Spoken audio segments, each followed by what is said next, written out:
पश्चिम बंगाल की मुख्यमंत्री ममता बनर्जी ने चुनाव आयोग के खिलाफ सीधी लड़ाई का ऐलान कर दिया है। ममता ने राज्य में चल रहे मतदाता सूची के विशेष गहन संशोधन यानी कि एसआईआर को चुनौती देते हुए सुप्रीम कोर्ट में एक जनहित याचिका दायर की है। वहीं उन्होंने आरोप लगाया है कि इस प्रक्रिया के जरिए बड़े पैमाने पर योग्य मतदाताओं का नाम लिस्ट से हटाने की साजिश रची जा रही है।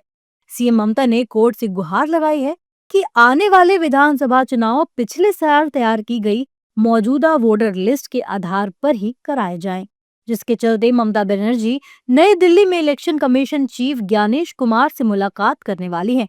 दिल्ली में आने के बाद सीएम ममता बनर्जी ने कहा कि जैसे ही हम दिल्ली आते हैं तो दिल्ली घबरा जाती है। दिल्ली घबरा गया है, इसी के लिए हम आते हैं तो घबरा जाता है। कितने परिवार हम 2 साल ज्यादा नहीं आए भाई, ज्यादा आने से तो हम लाखों लाखों लेके आ सकते थे।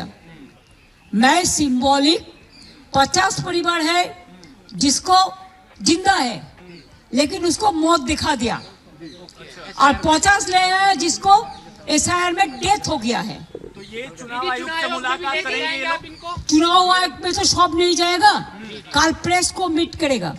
सीएम ममता बनर्जी के दिल्ली दौरे को लेकर सियासी हलचल भी तेज हो गई है। बीजेपी और उसके सहयोगी दलों के नेताओं ने सीएम ममता पर एसआईआर के नाम पर भ्रम फैलाने का आरोप लगाया है।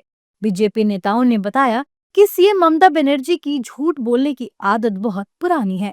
इस दौरान बीजेपी नेताओं ने कहा कि एसआईआर पश्चिम बंगाल समेत 12 राज्यों में हुआ है, लेकिन ममता बनर्जी को सबसे ज्यादा दिक्कत हो रही है। 12 राज्य में एसआईआर हुआ है।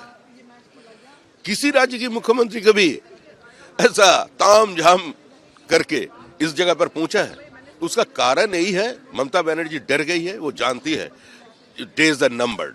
जो पश्चिम बंगाल की जनता ठान लिया है कि किसी भी कीमत पर वो इस बार इस सरकार को विसर्जन देके रहेंगे। देखिए, एसआईआर को लेकर ममता बनर्जी कोशिश कर रही है कि कुछ ऐसे इश्यूज क्रिएट करने के लिए, तो वो इश्यूज जो भारत में नहीं है सिर्फ बंगाल में वो क्रिएट करने की कोशिश चल रही है, तो ये नहीं चलेगी। और मुझे जो लगता है ये सारी इलेक्शन कमीशन का काम है। एक बार मिलना क्या, 1000 बार मिलो, आप मिलते रहो, कौन मना कर? देखिए, ममता बनर्जी क्या बोल रहा है उसमें कोई असर नहीं पड़ेगा। जनता उनका जान गया, जो ममता क्षमता के लिए सब कुछ कर सकती। तो ममता अभी जो माहौल बना दिया बंगाल में, मैं बोलूँ उनका प्रशासन में ध्यान देना चाहिए। वो जो चल रहा है बंगाल में, जंगल राज चल रहा है। ये ममता बनर्जी हमारे मुख्यमंत्री का अंतिम दौर है। वो पश्चिम बंगाल के जनता को जिस तरह से दौड़ाए हैं ना, ये माननीय मुख्यमंत्री जी आपका अंतिम दौर है। अब दौड़ लीजिए जितना दौड़ाना होगा। इसके बाद 26 का विधानसभा वोट के बाद आपको और दौड़ाना नहीं होगा, आपको हम लोग रेस्ट दे देंगे। आप बोल रहे हैं कि दिल्ली पुलिस आपका बंगो भवन में घुसकर आपका पूरा समर्थक को सर्च कर रहे हैं। प्रमाण क्या है मुख्यमंत्री जी?